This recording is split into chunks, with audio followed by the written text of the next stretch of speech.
Chers lecteurs, bienvenue sur la chaîne Mes Lectures.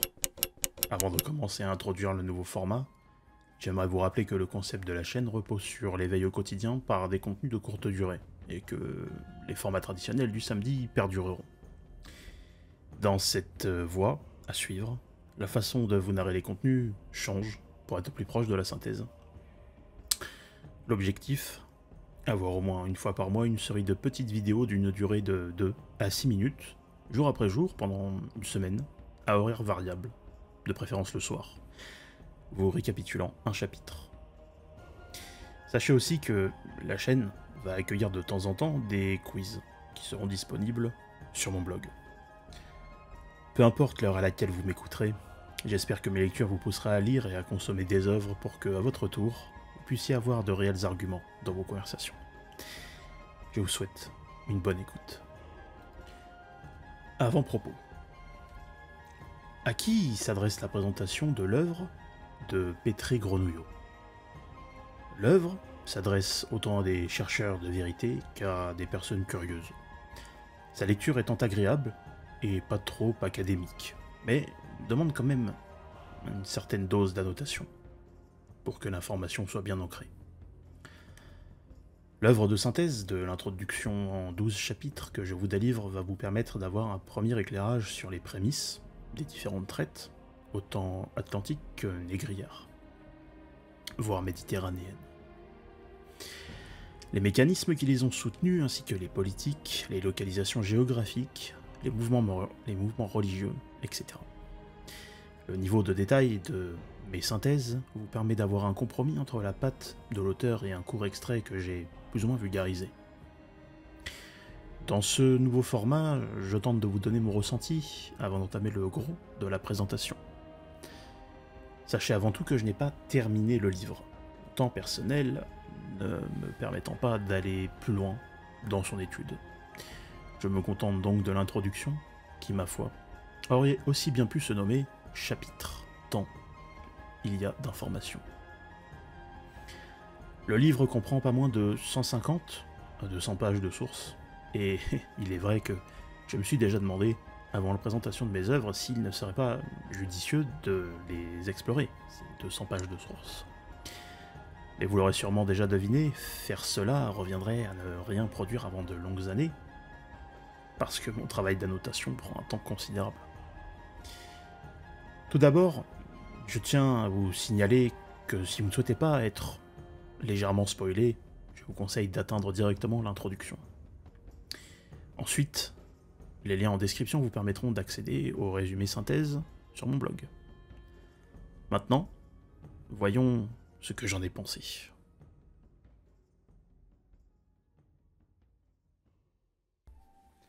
Bon.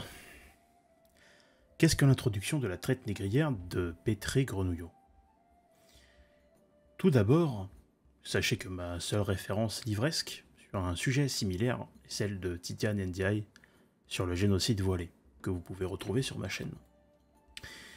Cette introduction nous promène à travers plusieurs époques, en passant des Grecs, des Égyptiens, ainsi qu'à l'Empire romain, puis aux croisades, jusqu'à la traite négrière ibérique, en terminant par la traite atlantique. Premièrement, j'aimerais dire que chaque civilisation, peuple, nation, à travers l'histoire, a commis de l'esclavagisme, et qu'aucun de nous ne devrait utiliser dans un débat les arguments que vous obtiendrez ici comme outil d'attaque, mais plutôt comme outil de défense. Les Grecs, par exemple, pensaient que celui qui n'avait pas le logos était une sorte de sous-homme, l'autre, ce qui a pu justifier durant leur époque les esclaves à leur service. L'autre chose majeure que j'en ai retenue est la différence entre esclavage et servage. Par exemple, dans les colonies britanniques en Virginie, au XVIIe siècle, des Noirs de la traite atlantique pouvaient être affranchis de leurs conditions d'esclaves à l'instar des engagés blancs, qui étaient pour la plupart volontaires, mais pas exempts des crasses de leurs semblables. La différence entre esclave et servage réside dans la capacité à la famille ou à l'homme sous servage à pouvoir prendre des décisions ayant un impact pour celui qui le possède. L'esclave, lui, est une chose qui n'a aucune capacité d'accumulation de richesses, aucun droit légaux, aucune souveraineté. C'est une chose nue. D'ailleurs, l'auteur démontre bien cela à l'époque pré-islamique, où l'on remarque que les sociétés africaines subissent, par leurs différences, et que vous verrez dans la présentation, des déportations en Asie mineure, colonisation et des émasculations, etc. La période où le Portugal s'est réveillé est réellement intéressante, autant pour comprendre le glissement entre le sud de l'Europe et le nord-ouest de l'Europe sur la traite négrière vers la traite atlantique.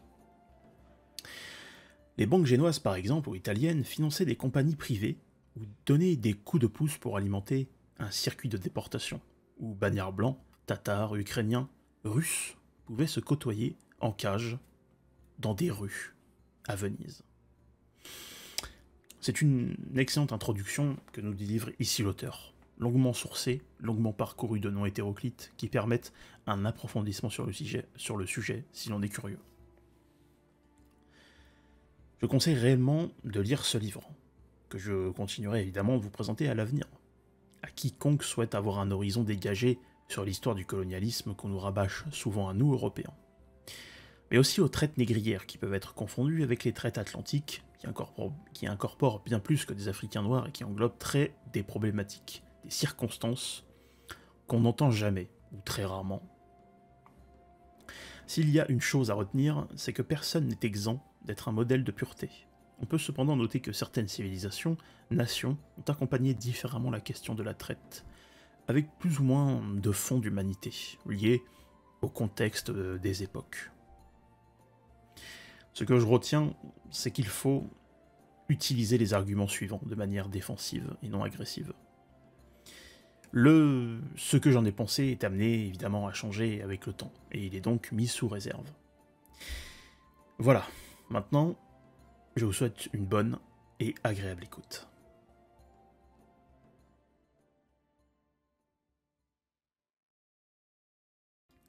Introduction des chapitres. Jour 0. Commençons avec un auteur assez connu du milieu. Il s'agit d'Arnold Toynbee, qui conclut, nous dit l'auteur, par un travail très sérieux sur la traite de l'Empire ottoman. Et d'après lui, il ne pouvait pas rapporter plus de 20% de ce qu'il contient, et que les négriers n'y faisaient pas forcément fortune. En outre, pour démarrer la révolution industrielle, l'auteur narre que la traite anglaise a été plus profitable seulement à hauteur de 10%, ce qui est jugé par certains comme suffisant pour l'accumulation primitive du capital. En somme, Petré Grenouillot ajoute par comparaison que les spécialistes de la traite orientale lisent peu ce que produisent les spécialistes de la traite occidentale dans le but d'alimenter en esclaves l'Afrique noire précoloniale. Et je pense par là qu'ils souhaitent dire que du côté oriental, ils le font pour alimenter l'anachronique rancœur des colonies occidentales sur les Noirs. Ce que l'auteur souhaite nous montrer, à travers son œuvre, est l'évolution des trajets négriers sur plusieurs plans, économique, social, industriel, scientifique, etc. Tout cela en démontrant les constructions qui ont fait l'histoire, mais qui l'ont aussi défait par succession de nouvelles histoires ou de récits. Chapitre 1er. Jour 1. L'esclavage chez les Grecs, les Africains et les Romains. Pour entrer dans la grande histoire, dans la longue histoire de l'humanité, Olivier Petré-Grenouillot nous rapporte ici une formulation, un type de phraséologie que l'on retrouve généralement chez de sages personnes. Que chaque population sur Terre a asservi, puis c'est à son tour fait asservir. Son voyage commence par Athènes, où pour les Athéniens, l'autre est considéré comme un barbare, mais avec une caractéristique bien particulière, puisqu'une grande section de leur culture se repose sur le logos. Ils considèrent donc que le barbare est celui qui n'a pas de logos. De là vient la phrase puisée du livre de Tidjane Ndiaye sur le fait est que chaque citoyen grec possède un esclave, l'auteur nous mentionnant qu'avant cela, les Grecs étaient confrontés aux nombreux assauts perses. Ainsi, ils se voyaient déjà disparaître. La différence entre la traite et l'esclavage, nous dit l'auteur, ne saurait être facilement compréhensible. La traite n'existant pas si l'esclavage n'existe pas. Cependant, il y a beaucoup d'interrogations, nous dit-il, en tentant d'horizontaliser les phénomènes de l'histoire qui lui sont liés. Pour Serge Daguet, à propos de l'Afrique noire, il nous dit que les captifs africains étaient déjà esclaves. Et à cela j'ajoute que, effectivement, dans le livre du génocide voilé de Tidjane Ndiaye, lui parle de servage interethnie, ce qui est aussi vrai. Chose intéressante, un parallèle est fait entre le slave trade, qui est lié au peuple slave, et à la traite négrière dont le dérivatif nègre était encore utilisé jusqu'au XVIIe-XVIIIe siècle, sans connotation péjorative. On parle ici du contexte des sociétés de l'époque. L'esclavage en tant que tel peut n'avoir, à plusieurs époques, aucun rapport avec la traite puisqu'elle a besoin d'espace pour évoluer, de concepts idéologiques acceptés. La façon d'avoir des esclaves, nous dit l'auteur, commençait avec le Portugal au XVe siècle par la razzia des côtes d'Afrique du Nord. Puis du XVe au XVIIe siècle, les producteurs majoritaires étaient des subsahariens détenant au moins 98% du marché par la capture, radiant des Africains. Et les 2% restants étaient du fait des Européens. Alors effectivement, cette donnée suivante est quelque chose que l'on entend rarement du côté des dénonciateurs du colonialisme européen et de son corollaire, les traites atlantiques, négrières, voire méditerranéennes. On apprend aussi que l'Égypte fut la grande initiatrice de l'esclavage, sans la traite, à moins 1500 avant Jésus-Christ, et que ce sont majoritairement des Africains qui l'étaient. La grande étendue temporelle de l'Égypte antique était telle que l'assimilation d'hommes à la peau noire n'était pas foncièrement un problème pour la stabilité du peuple. Concernant les Grecs, ils ont bien eu pendant une certaine période des esclaves domestiques, mais uniquement réservés à une petite élite, et étant peu nombreux, ce qui contredit, du coup, le livre du génocide voilé de Tidjane Ndiaye. On apprend notamment que les Romains ont connu pour la première fois, paraît-il, l'existence des Éthiopiens aux alentours de 207 avant Jésus-Christ. Pendant ce temps-là, Hannibal se servait d'éléphants pour son commerce. L'apogée de l'Empire romain aurait abrité entre 2 à 3 millions d'esclaves. C'est réellement énorme. Cela représente 35 à 40% de sa population totale. C'est incroyablement énorme. L'ancien royaume de Couche fut détruit par l'un de ses voisins du nom d'Aksum, tout en produisant des captifs, en vue d'être aussi bien utilisés sur place qu'exportés. Chapitre 2. Jour 2. Quid de l'expansion musulmane? Après un petit décorum narrant divers faits mettant en place l'intrigue, nous apprenons que l'esclavagisme du monde musulman, face au reste du monde, ne s'était pas seulement contenté que d'Africains noirs. En effet, même les Slaves, proches du Caucase ou encore des peuples de l'Asie mineure, étaient une source de rapt pour eux. Et c'est à partir du 7e siècle, avec le djihad, que la demande en esclaves serviles continua d'augmenter. En outre, l'auteur identifie 2 raisons à cela. La première, pas des moindres, c'est que l'esclavage y était une institution, profondément ancrée. Et la seconde était qu'un code strict ne permettait pas, par exemple, d'avoir comme esclave le fils d'un non-esclave de base, etc. Les prémices, en quelque sorte, les inventeurs ou les poursuiveurs de la déportation d'esclaves sur de longues distances, dit l'auteur, étaient du fait du monde musulman, et notamment pour le trafic noir.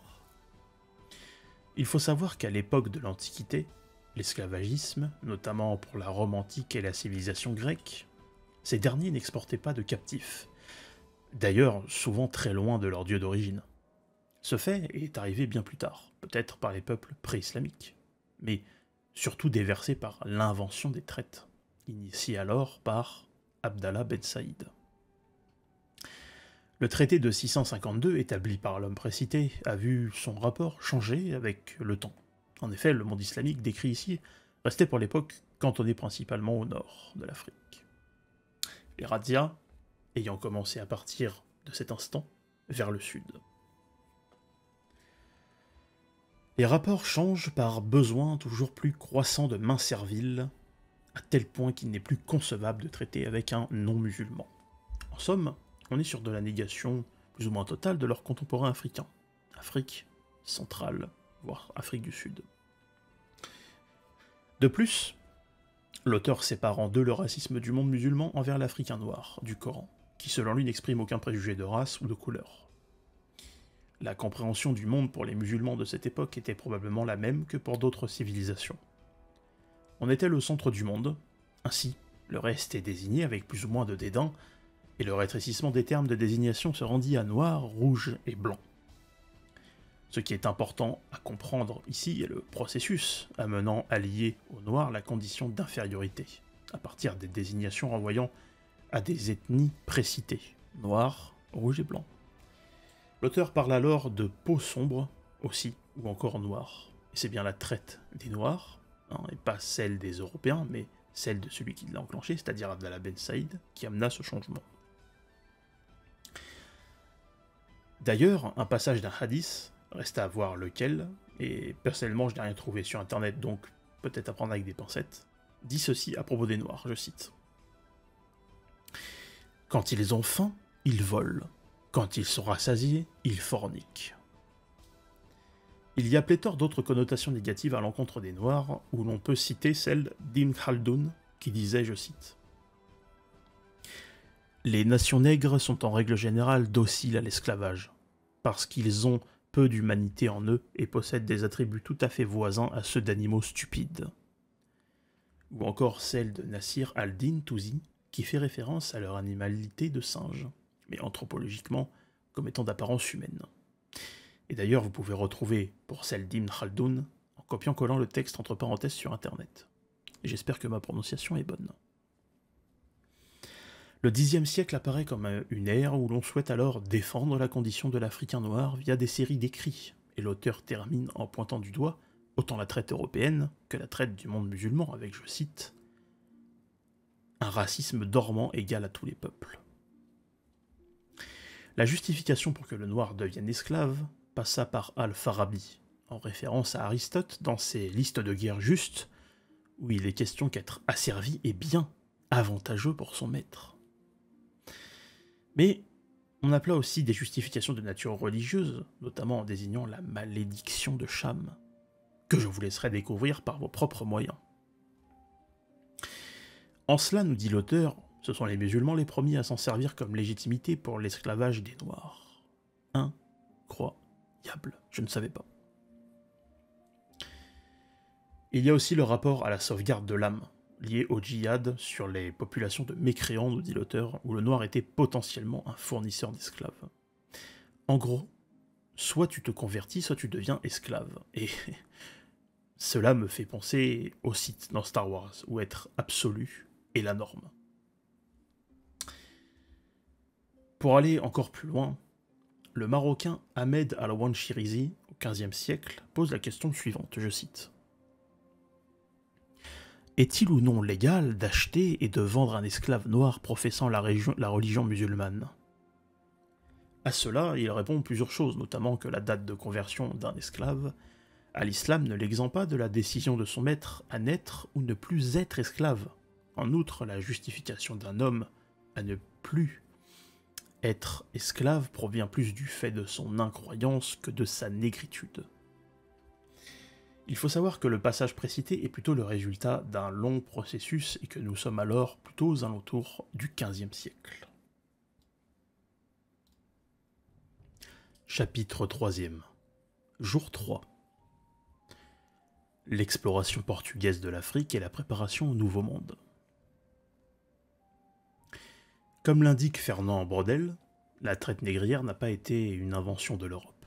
Il faut savoir que les premiers esclaves importés étaient par le commerce transsaharien avec la Muslim Connection, et la première brique d'accession au trône du commerce d'esclaves résidait dans le vieux trafic transsaharien. La traite occidentale fut plus courte, beaucoup plus courte et plus intense que les autres, mais aussi la plus documentée et la plus connue, ce qui fait que l'on en parle constamment, alors que par exemple en Arabie Saoudite aujourd'hui, on a encore des Indonésiens, enfin en tout cas des Asiatiques, qui viennent et qui se font esclavagiser. La traite occidentale s'est répandue majoritairement à partir du dernier tiers du XVIIe siècle par les mutations internes à celle-ci et au gigantisme du monde.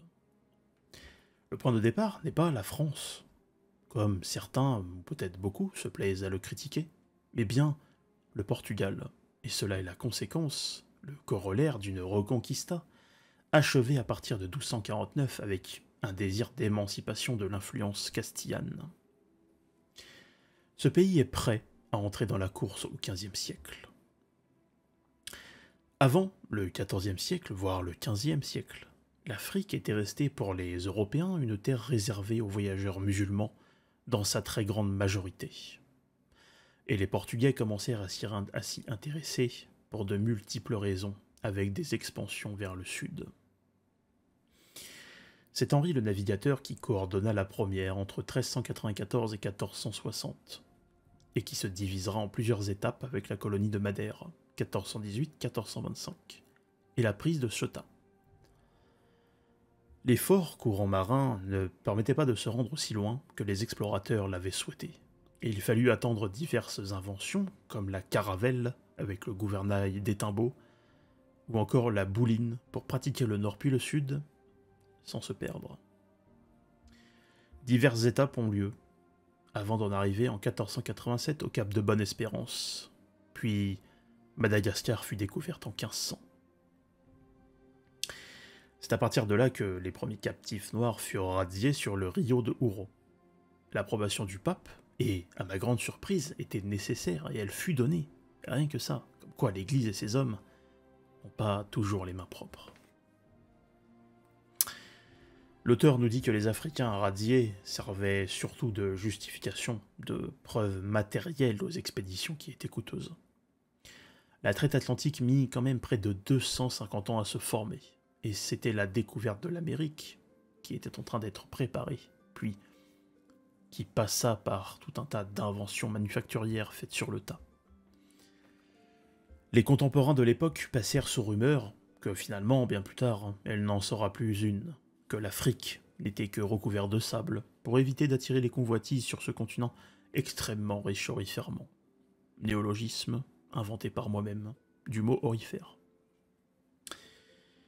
En somme, ce sont des Portugais, enfin les Portugais, qui ont largement contribué avec la Reconquista, c'est-à-dire la reconquête de l'Espagne chrétienne sur la colonisation musulmane, à la découverte et à la mise en place des cartes en vue d'explorer l'Afrique et le Nouveau Monde.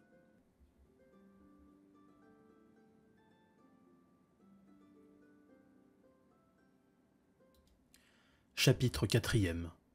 Jour 4. Différence entre traite méditerranéenne et traite négrière pour le Nouveau Monde. Au début de ce chapitre, l'auteur souhaite nous présenter la scission entre l'esclavagisme et la servitude, servage, qui est aussi nettement bien décrite dans le livre de Tidjane Ndiaye. On passe donc d'une littérature assez riche sur le sujet, les traites du XVIIe siècle, au parallélisme de la scission précitée qui est celle de l'Antiquité, puis à l'ère médiévale. Le cheminement est donc le suivant. Ces idées avancées, de par le monde, montrent que l'esclavagisme en Europe ne fut pas d'un retour rapide, puisque abrogé progressivement à partir de l'Antiquité pour devenir du servage. La définition d'un homme ou d'une famille sous servage est bien différente de la condition nihiliste, c'est-à-dire proche du néant, de l'esclave qui n'est qu'un objet considéré uniquement comme tel, une chose. Vous pouvez d'ailleurs consulter ma vidéo à ce sujet sur le génocide voilé de Tidjane Ndiaye. En Italie, en l'an 1400, comme en Normandie en l'an 1000, on dénote une confusion, surtout pour l'Italie, entre les serfs de la glèbe et les esclaves de maison. Pour des raisons économiques, les esclaves se mettent au service de maison en devenant des serfs domestiques. Les vieux réseaux esclavagistes de l'Antiquité furent réactivés alors que la peste noire de 1348 sévissait en Europe, où de nombreux païens, musulmans et juifs, furent victimes de cette abomination. Même Henri Ier l'Oiseleur et Othon Ier avaient de leur temps capturé des Slaves que l'on pourrait apparenter à des chrétiens orthodoxes. Le mot sclavus fut employé dans le sens de captifs privés de liberté. Les chrétiens d'Orient, eux, étaient considérés comme schismatiques, et donc, pour le contexte de l'époque, dangereux. Ce sont donc en Europe pour le XIIe et XIIIe siècle que bon nombre de Bulgares, surtout, furent esclavagisés via les marchés italiens, puis dilués en Europe. Entre autres, l'Église d'Orient et d'Occident s'était mis d'accord pour peu à peu freiner l'esclavage des Grecs par l'Italie et l'Espagne qui pendant 3 siècles sévirent fortement. On retrouvera même des Grecs et des Slaves au XVIe siècle à Cuba. Le déracinement de ces pauvres gens est tout de même absolument dingue. D'ailleurs, dénote l'auteur, on peut voir qu'au XVe siècle, surtout au milieu, le trafic oriental s'essouffle, et la traite des Noirs n'est pas encore développée comme à la fin du tiers du XVIIe siècle. C'est alors que de grands mouvements génois, italiens, castillans, à la fin du XVe siècle, surtout par des grands noms de famille, s'occupèrent de ci, de là, de ramener des esclaves africains, ou encore de s'occuper de plantations de canne à sucre à Madère, en les y implantant. Je vous laisserai acquérir le livre pour y voir les détails. On connaît tous les explorateurs italiens du nom de Colomb, Cabot, Alvise Cadamosto ou encore Amerigo Vespucci pour la conquête du Nouveau Monde. Mais on connaît moins les banquiers qui leur permirent de financer cela. Et il serait intéressant de regarder les origines, les relations qu'avaient ces banquiers et leur inclination religieuse. Quand bien même le sud global occidental passe le relais pour la traite atlantique, aidé par le commerce transsaharien à l'Europe du Nord-Ouest, on apprend, et cela je ne le savais pas, que la majorité des compagnies de traite étaient privées. Les négriers importants avaient le monopole dans de nombreux trafics simultanément. De cela, les bateaux pour le trafic d'esclaves n'étaient pas réellement adaptés, car ayant de multiples fonctions diverses. Le Sénat de Venise limita même le nombre de captifs par bateau, et les captifs pouvaient appartenir à plusieurs personnes, voire parfois à plusieurs familles. La plaque tournante du trafic d'esclaves pour l'Europe se trouve en Crète, autour du XIVe et du XVe siècle. Les marchés d'esclaves, comme on l'entend à cette époque, comme on l'imagine, n'existaient pas réellement. Et en cela, c'était pareil pour l'Antiquité, pour faire un saut dans le temps. C'est-à-dire un énorme marché d'esclaves. Et c'est quand même intéressant. Cela remet en cause ce que le monde extra-européen pense du monde occidental à ce propos. Mais je vous laisserai lire l'œuvre pour en voir plus de détails. De plus, l'auteur nous apprend que l'Italie ne fut pas qu'un pays de trafiquants prompts à des rapines où l'on vendait des importés dans les rues, où les ventes étaient pratiquées à l'intérieur des maisons, dans la sphère privée. Mais on fait un parallèle entre 3 chercheurs, où pour le premier, on pense cela, et où pour les 2 autres, c'est une vision édulcorée, où la situation de l'esclave, qui est une condition absolue, n'a jamais rien d'enviable. La conclusion fort intéressante du commerce atlantique, et que j'ai personnellement plus ou moins comprise, c'est que l'absence de spécialisation et leurs arrivées morcelées étaient la conséquence de commandes précises, ce qui dénote d'une chose, c'est que l'esclave a déjà un maître en Orient, le commerce transsaharien. Nous sommes donc là sur une sacrée différence entre la traite méditerranéenne et la traite négrière du Nouveau Monde, qui pour cette dernière nécessite des bateaux spécialisés et une logistique bien supérieure. Chapitre 5e, jour 5. Les origines des plantations de canne à sucre. Pour comprendre la plantation, c'est-à-dire la période de la traite négrière liée à la traite atlantique, il faut expliquer les tenants et aboutissants qui ont permis d'arriver à l'esclavagisme, et aussi du servage de l'autre côté de l'Atlantique. Contrairement à ce que racontent les essais de vulgarisation sur les plantations, c'est-à-dire majoritairement celles liées au sucre, ce n'est pas le XVIIIe siècle, avec la traite atlantique, qui en étaient les premiers producteurs. Non, c'est bien à partir du XIIe siècle, un siècle après l'exaltation de l'Église sur les féodalités pour les croisades, que les hommes apportèrent du sucre de canne depuis le Levant. Cette économie fut développée à partir des connaissances d'exploitation du monde musulman, après 1123 par les Européens dans la ville de Tyr, qui, je crois, se situe au Liban. Pour être plus précis, ce sont surtout des industries manufacturières du sud global européen qui prirent le tournant. Elles feront malheureusement faillite entre le XIIIe et le XIVe siècle.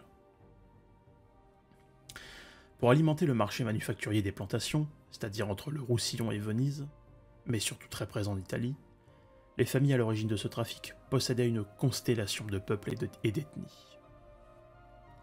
Ces ethnies, ces peuples, mais aussi ces prisonniers de guerre n'étaient pas que des Noirs comme le laisse entendre la littérature au sujet des plantations.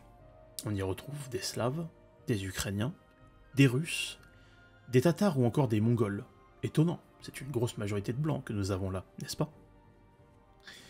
Ce qui déplaça le centre de gravité, comme le dit l'auteur, du commerce d'esclaves pour les plantations, fut la chute de Constantinople en 1453 par les Turcs, qui fermaient l'accès au pourtour de la mer Noire pour l'ancrer plus tard dans l'ouest de l'Afrique, de l'autre côté du continent africain en s'implantant à Madère, puis dans les Canaries. La capitale du roi Jean Ier du Portugal y envoyait même des enfants juifs, mais aussi des bagnards. Sao Tomé devint alors un centre économique pour le sucre et le Portugal était importateur alors de 2250 tonnes de sucre à destination de l'Europe.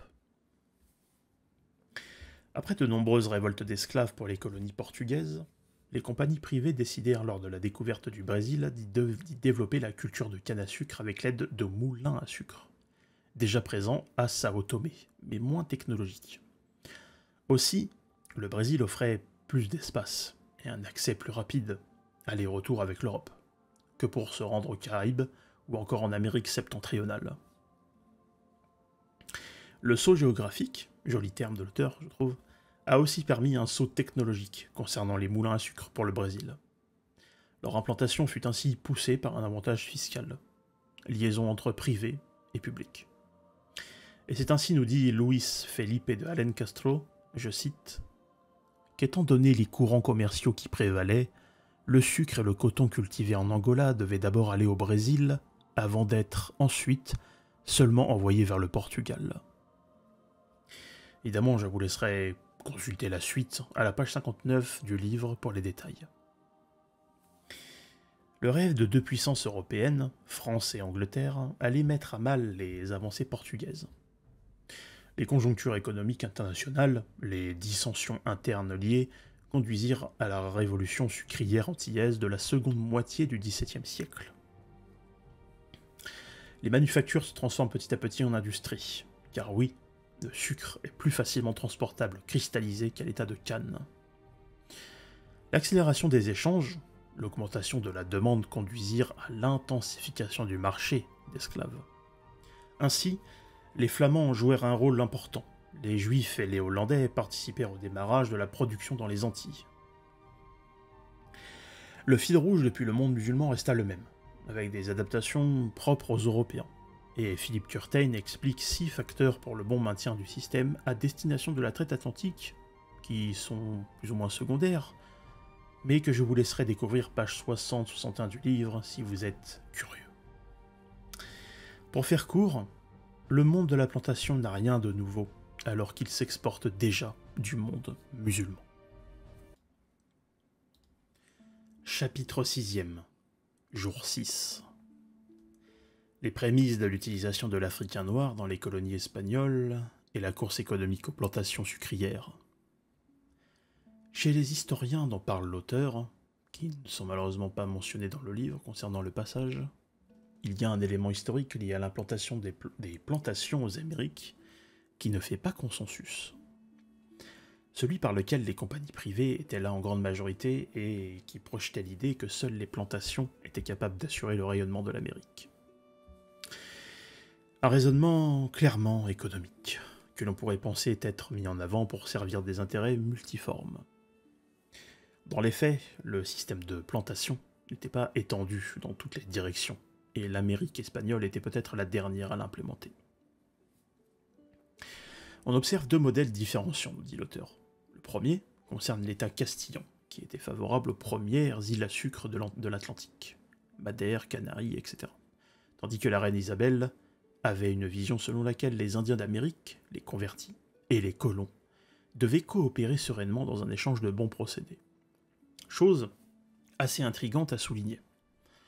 L'auteur nous narre que la production des denrées des Nouveaux Mondes était d'une inutile production, tout ce qui était lié au sucre, au cacao ou encore au café. Et c'était au regard des peuples européens qui continuaient à être périodiquement en disette.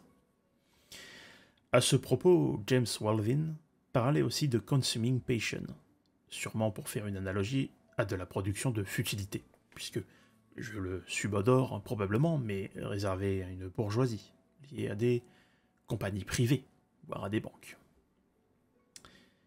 Concernant l'après-XVIe siècle, l'économie européenne fut traversée par des dépressions économiques qui conduisirent un bon nombre de commerçants à se reconvertir dans le commerce colonial. Cela eût été une des raisons de l'essor du commerce colonial en France. Ce sont les protections étatiques de l'époque qui permettent à des compagnies à charte, aux côtés des compagnies privées, dans un jeu de ping-pong, qui pour les premiers, et un peu moins pour les derniers, auraient du mal à se développer. Les circuits coloniaux, préexistant déjà avec Madère, les Canaries, puis le commerce transsaharien, prirent une tournure différente, à chercher du côté des facteurs politiques. Une fois de plus, les études anglo-saxonnes l'oublient volontiers selon l'auteur, en se consacrant sur des variables uniquement culturelles et économiques, mais cela ne m'étonne pas trop. D'ailleurs, les conquistadors, après avoir épuisé les richesses des terres en cours de colonisation, et pour continuer leur conquête de richesses, devaient en produire. Ces productions furent captées par le pouvoir politique pour servir d'intérêt géopolitique de la couronne face à l'économie espagnole. En somme, il y a un double accaparement de richesses, un par les conquistadors et l'autre par la couronne, et donc l'ancienne haute féodalité au détriment des prolétaires de l'époque. Le cerf, quoi. Ceux qui connaissent les mouvements de l'histoire européenne, notamment pour la France dont j'ai déjà parlé, savent que de féroces guerres politiques et économiques étaient en jeu. En ce sens, le mode de mise en valeur des Amériques, notamment déjà à l'époque de François Ier, était biaisé, parce que l'Europe du Nord-Ouest pouvait accaparer aux Ibériques.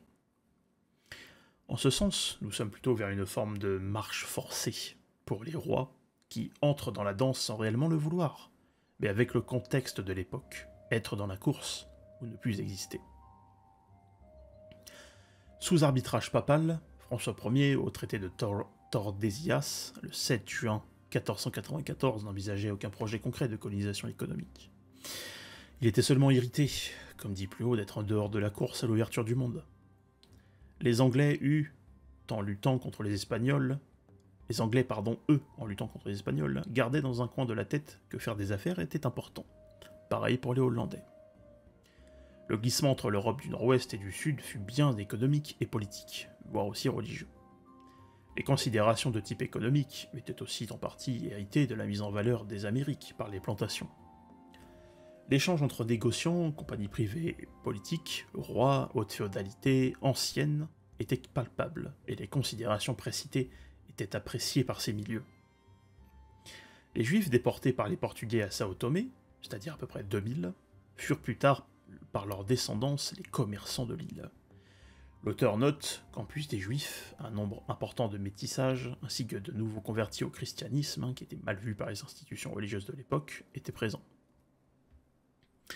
La dénomination en bout de course était créole. Ainsi, le folklore ambiant peut nous faire penser qu'un créole est un guadeloupéen ou encore un martiniquais. Mais c'est bien plus que cela. Bien plus. L'interconnexion précitée entre les peuples déportés, les bagnards, etc., ont formé ces créoles, qui devinrent experts, comme le dit l'auteur, dans une forme de négociation liée à leur culture. En somme, je pense que beaucoup se disent, et cela est normal quand le sujet est inconnu, que les colonies avaient un pouvoir total, et il n'est rien de plus faux. Le pouvoir officiel était toujours éloigné de la colonie, qui, elle, était vue comme un fournisseur géant de matériaux et denrées en tout genre. Les gouverneurs des colonies étaient eux aussi corrompus par les mœurs locales, et ce que veut nous dire par là l'auteur, c'est que les décisions royales, souvent influencées par les financiers, pouvaient être totalement contraires, en bien ou en mal, envers la colonie. Déjà à cette époque, la corruption était de mise. Des lobbies étaient nécessaires pour que ces gouverneurs puissent appuyer leurs décisions en Europe. L'idéologie planteur, liée aux grandes propriétés, est exclusive à ces dernières. L'utilisation de l'Africain noir n'était donc pas un bloc monolithique, mais un choix probablement économique, voire d'ordre physiologique. Chapitre 7e. Jour 7. Le choix de la main-d'œuvre pour les plantations. Concernant le choix de la main-d'œuvre pour les plantations en Amérique, Russell R. Ménard dit que l'africanisation de l'esclavage n'était pas inévitable. En somme, l'africanisation, c'est un peu le rayonnement de l'Afrique à travers son pays. Mais, dans le contexte, je trouve ça quand même osé, compte tenu de ce qu'ils ont vécu. Bref. L'auteur narre que rien de ce qui était lié au travail servile n'eût été déterminé par avance. Selon l'œuvre A Slavery as an Industrial System de H. G. Niebauer, le travail servile serait la règle dans les régions à low man-land ratio, là où les techniques rudimentaires sont corrélées à de vastes territoires avec peu d'hommes. C'est une théorie à explorer, nommée richesse naturelle, ouverte, qui pour l'Australie et le Canada n'aurait pas eu besoin d'en utiliser beaucoup, du travail servile. En somme, l'auteur nous dit que des facteurs multifactoriels doivent être pris en compte, incorporant aussi des choix comportant plus d'irrationalité, et peut-être un manque d'information de vision globale à compléter pour ce passage-là dans le livre.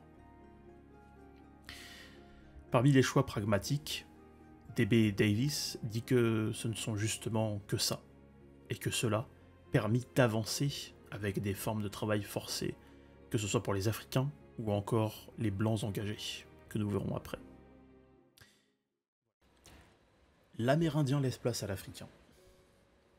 Comme nous sommes au cœur de l'Amérique, nous allons quand même encore y rester un peu. N'oublions pas une chose à propos des plantations, de leur aspect multiforme. C'est bien la mise en valeur par ces dernières qui a été faite en premier par les Amérindiens. Quelque chose de bien souvent omis, malheureusement. Ces Amérindiens auraient été envoyés dans différents pays d'Amérique latine pour combler, nous dit l'auteur, le choc microbien. Et nous passerons sur la controverse de Valladolid à propos de leurs âmes. Elle fut d'ailleurs répudiée en 1639 par une bulle papale excommuniant les personnes pratiquant le trafic de ces derniers, c'est-à-dire les Africains noirs. Mais cette bulle s'accommoda volontiers avec les pouvoirs politiques qui s'en servaient pour affermir leur pouvoir, pour passer comme moins agressifs, tout en incluant d'autres motifs économiques. Par exemple, en Caroline du Sud, les colons se plaignaient de l'orgueil et du refus de travailler des Amérindiens. Et de mon côté, je suppose, étant dans une position plus de servage que d'esclavage, vu les décisions mentionnées plus haut. En fait, il représentait à l'époque 15% d'une ville de 12 000 habitants, selon un gouverneur. C'est ce qu'il cite dans son livre. Les Anglais préféraient d'ailleurs déporter les Amérindiens au combat plutôt que de les laisser sur place, leur connaissance du terrain étant trop préoccupante pour les Britanniques. Autre fait très intéressant, c'était l'interconnexion entre la diffusion progressive d'esclaves africains noirs aux Amériques, comparativement aux Amérindiens, qui résident pour ces derniers surtout par leur présence, mais aussi par le fait est que, pour faire fleurir le business des denrées tropicales, la main-d'œuvre devait d'abord être locale. De ce fait, c'est bien elle qui produisait assez de valeur pour que le colon puisse faire venir d'autres ressources humaines.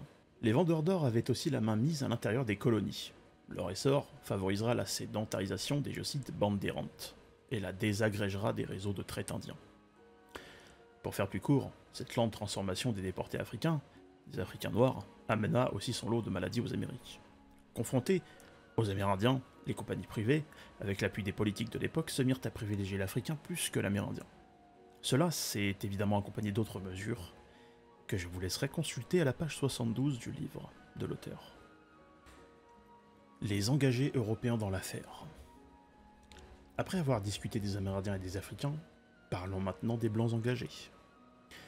Et contrairement à ce que raconte l'histoire, tous les Européens n'étaient pas des esclavagistes ou des colonisateurs, mais certains, comme vous allez le voir, le sont devenus par la force des événements.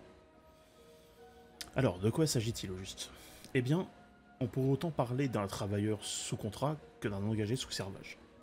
Pour la France, les engagés envers les colons se sont vus être sous contrat pendant 3 ans. Quant aux Anglais, nous étions sur 7 ans.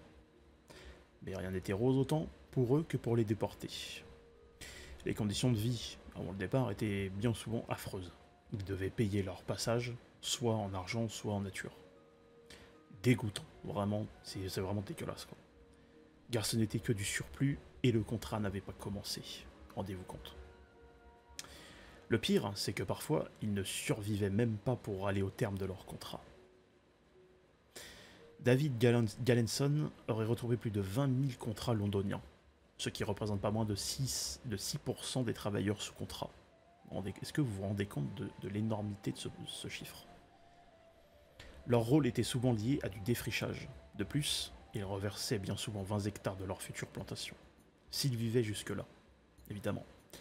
Alors il est vrai qu'en ouvrant ce livre, on regarde un peu ce que l'on connaît de fait, que ce sont majoritairement des Européens, par des politiques économiques privées et publiques qui ont déporté majoritairement des Africains noirs.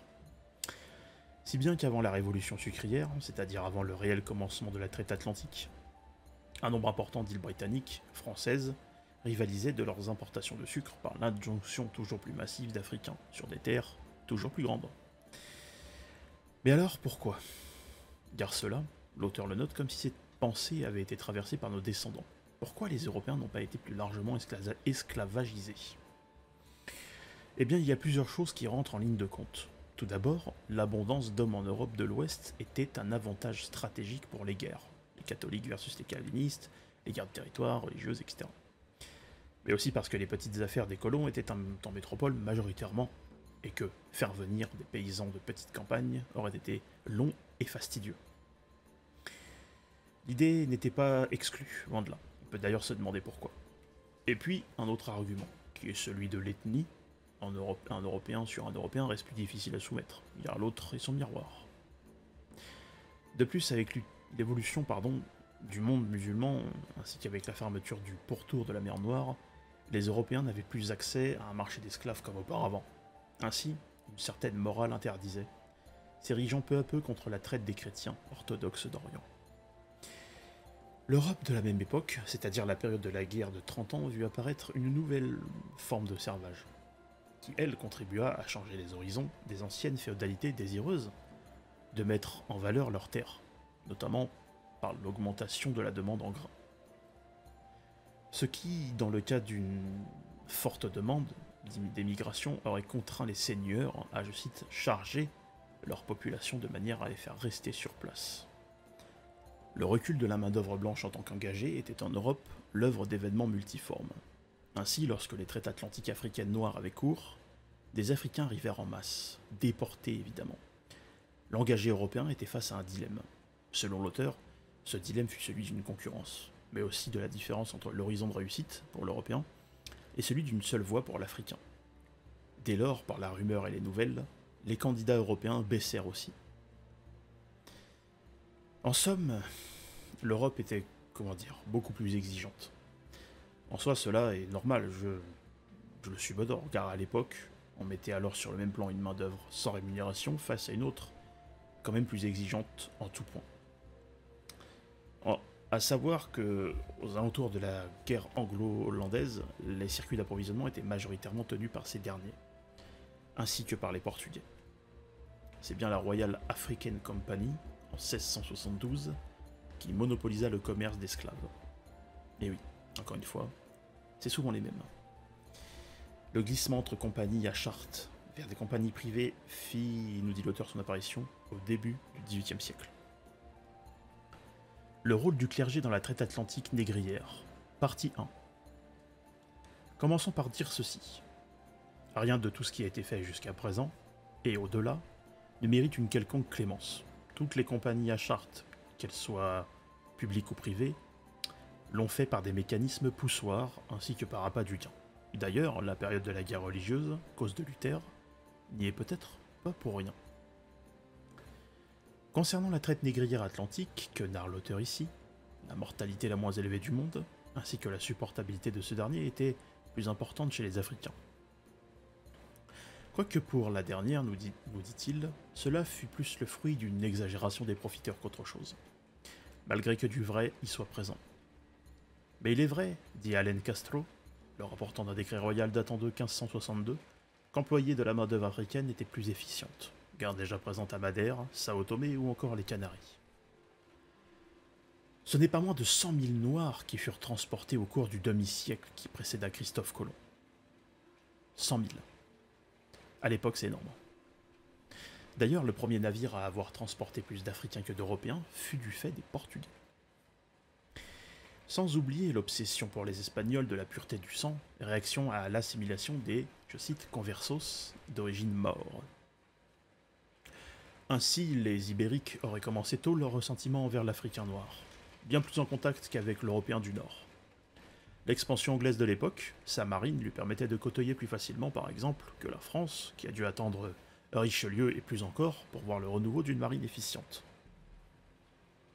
Ce côtoiement, ainsi que les racontars qui s'ensuivirent, le poussèrent à désigner l'Africain noir non chrétien comme étant anthropologiquement lié à l'immoralité par sa couleur de peau. Rappelons d'ailleurs, par parallélisme à ce que dit l'auteur, que la malédiction de Cham fut utilisée par le monde musulman bien avant que les Européens s'en saisissent pour justifier la traite des Noirs. Le lien s'établit par la représentation de l'Afrique ainsi que des Africains en Europe, où la politique ainsi que la papauté utilisent. Dans sa posture spirituelle et temporelle, l'Église espérait, nous narre l'auteur, rallier le fabuleux royaume éthiopien du prêtre Jean. On peut même apercevoir à Magdebourg des traits négroïdes chez le martyr thébain, que Dieu le garde, qui devint un Saint-Germain en 1254. Les premiers Noirs débarqués à Jamestown en 1619, 350 ans plus tard, ont œuvré aux côtés du blanc comme travailleurs sous contrat. D'autres en Virginie avaient le même statut que des engagés blancs. D'autres détails sur la Virginie sont dans le livre page 81 que je vous laisserai consulter. L'institutionnalisation d'un code de loi en Virginie visant à réglementer l'esclavage est le résultat de la cristallisation des sociétés coloniales. La France suivra 5 ans après la Virginie, en 1685, en légiférant à son tour. En somme, l'esclave noir n'était jamais réellement affranchi. Nous étions donc plus sur une forme de servage évolutif. Au sens évidemment d'un esclavage sans l'entière chosification de l'homme en tant que tel. Voilà, il n'est pas réduit à néant, quoi. À côté de l'homme blanc, l'une des grandes différences fut celle de leur traque en cas de désobéissance, et aussi de leur valeur extra-monétaire auprès de leurs esclavagistes. Patron, si l'on veut un terme plus moderne. Le rôle du clergé dans la traite atlantique négrière, partie 2. Bon, il est possible que durant mon exploration de l'œuvre, je me sois de temps en temps trompé entre traite négrière et traite atlantique. La traite négrière s'applique aux peuples de l'Afrique, majoritairement faite durant la traite méditerranéenne, alors que la traite atlantique peut concerner autant les Africains, les Amérindiens, les Bagnards ou encore les engagés blancs entre l'Europe et l'Atlantique. Cette deuxième partie concerne encore les Africains, mais pour la traite atlantique en grande majorité. De plus, il traite aussi des alibis de type religieux ou non religieux. Comme le monde musulman, le monde occidental inventa des alibis en proclamant que seuls les Africains étaient aptes à travailler sous les tropiques. Et les alibis étaient bien souvent de nature religieuse, et l'asservissement, la sphère du servage et de l'esclavage en utilisant parfois des justificatifs. Jean Bodin, dans ses 6 livres, rapporte en 1576 que la loi divine n'était observée que partiellement en matière d'esclavage. Il était d'ailleurs interdit de transformer quiconque en esclave sans son entier et volontaire consentement. De diverses manières, que évidemment je vous laisserai consulter page 84 du livre, des justifications religieuses héritant parfois du Nouveau Testament clarifiaient la position des maîtres et des esclaves, surtout chez les chrétiens. Saint Augustin, que beaucoup connaissent ici je pense, disait aussi dans son livre La Cité de Dieu, livre 19 chapitre 15, que, je cite, « L'esclavage est, en effet, perçu comme la sanction divine d'une faute, collective ou individuelle. » Fin de citation. De plus, l'Église a toujours eu du mal à se positionner sur l'esclavage en général, plus que sur l'esclavage des chrétiens.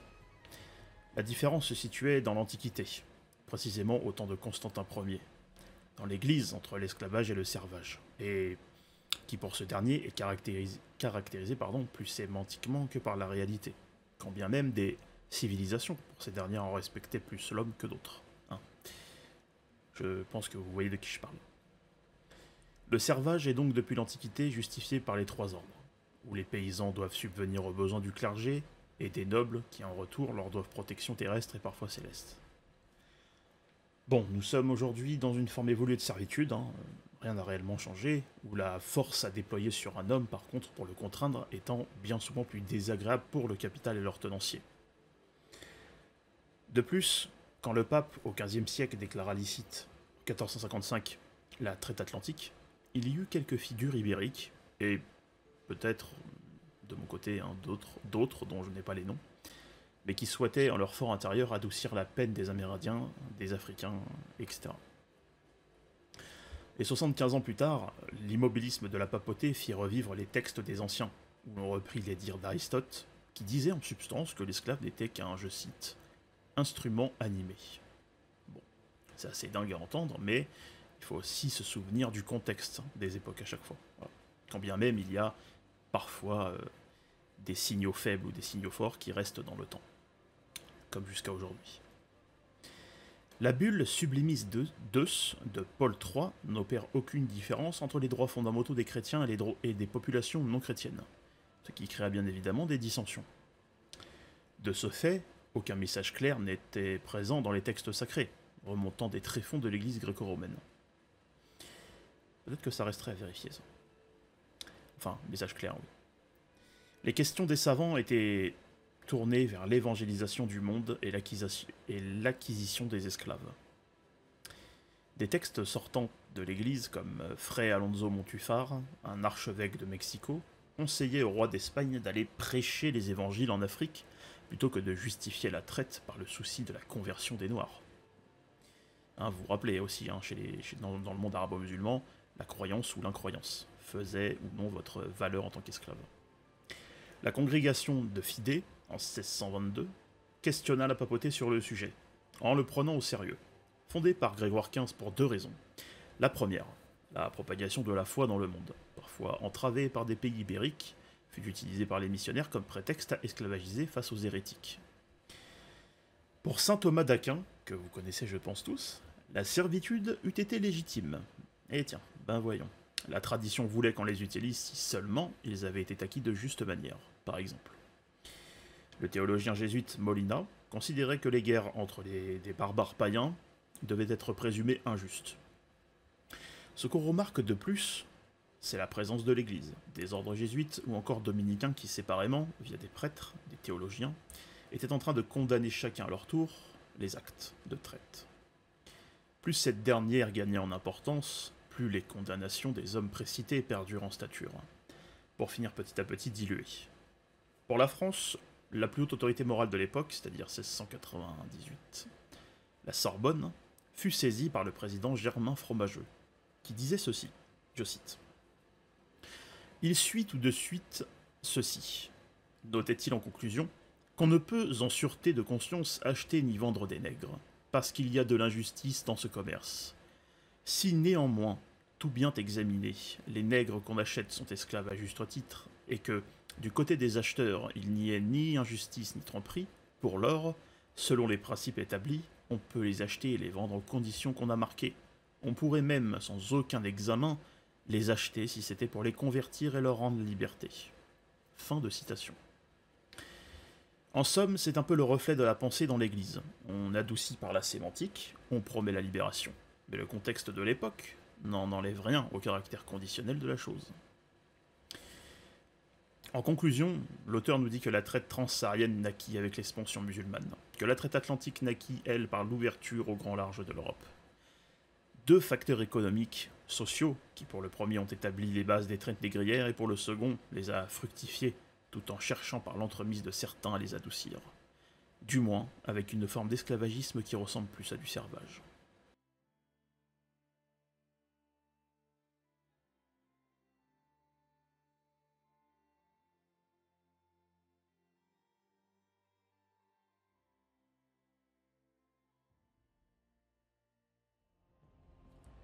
Et les sociétés africaines se cannibalisent entre elles. Maintenant que nous avons vu un grand pan de la traite atlantique, voyons le rôle de l'Afrique noire comme acteur à part entière de la traite. Comment ce continent qui s'est vu être dépouillé a pu jouer un rôle aussi important? Et pourquoi répondait-il si favorablement aux demandes extérieures? Ça, c'est une vraie question. Commençons par préciser un détail que l'auteur nous racontera plus tard. Le, je cite, mode de production des captifs. dépendait très largement des Africains. La majorité des razziés provenaient de prises de guerre, mais aussi du détournement du droit coutumier, suivant les régions et les ethnies. La déportation, donc la réduction des populations, se résumait à un prélèvement d'hommes ou de femmes sur place. Les 3/4 des captifs vendus aux Européens proviennent de raids et de guerres. Ce sont bien les pouvoirs en place, en Afrique orientale, qui produisirent leurs propres captifs esclaves, essentiellement des Noirs. Adjoints des élites marchandes locales, ce sont bien eux qui en réglementent les opérations de vente à destination du monde. Les Européens, les Américains, n'ont jamais réussi à établir un véritable monopole en matière de traite négrière. Ce dernier étant tellement fort que ce sont même parfois les vendeurs qui se proposèrent d'entrer dans ces marchés, des circuits négriers. Est-ce que vous vous rendez compte de ce que ça veut dire? C'est quand même incroyable. Véritablement incroyable. Parmi les explications qu'ont pu donner certains racistes blancs, ou encore à d'autres qui expliquaient que les Africains collaboraient avec des acheteurs, tout cela put être vrai à des échelles, mais réellement infimes. L'explication la plus plausible reste celle des différentes ethnies d'Afrique noire, là où pour eux, le terme Afrique ne veut pas dire grand-chose, à l'instar des Européens qui se reconnaissent plus dans l'appartenance à un continent, évidemment au-delà des guerres féodales. Même pendant les voyages à bord de navires négriers, leurs différences restaient plus fortes en majorité que ce qui pouvait les rassembler. Et c'est aussi, je fais une petite parenthèse, ce qui aujourd'hui, nous, peuple européen, nous fait défaut.